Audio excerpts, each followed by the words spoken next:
In today's video, I'm going to teach you how to integrate Expensify with NetSuite. We're going to walk through a short focused process inside Expensify so that your expense data can flow directly into NetSuite. This makes your accounting much smoother, reduces manual data entry, and helps keep everything in sync. First, make sure you're logged into your Expensify account and that you have the right permissions to manage workspace settings. Typically, you'll need to be an admin or have similar access. Once you're in, look at the main navigation area and locate the option called Workspaces or Workplaces, depending on your interface. Go ahead and click on that.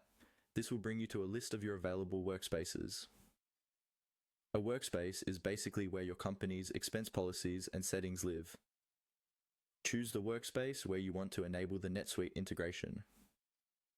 If you manage multiple workspaces, be sure you're selecting the correct one that corresponds to the entity or department you want to sync with NetSuite. After you're inside the correct workspace, look for the accounting section.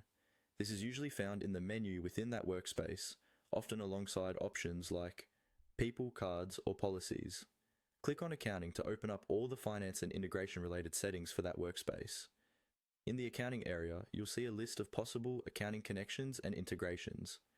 This is where Expensify lets you connect to systems like NetSuite. Take a moment to confirm that you're on the right page by checking that you see options related to exporting expenses or syncing categories and tags. When you're ready, find the option that mentions connecting to NetSuite and look for a button labeled Connect. Now, click on Connect. This action will start the connection process between Expensify and NetSuite.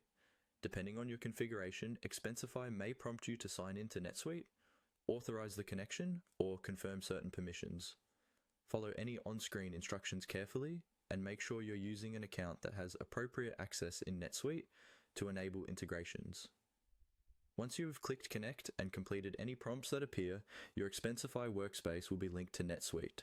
From here, you'll typically be able to configure export settings, choose which data to sync, and define how expenses should appear in your NetSuite environment. That part will depend on your specific accounting needs, but the core connection is now in place. And that's the basic process for integrating Expensify with NetSuite using the accounting section of your workspace.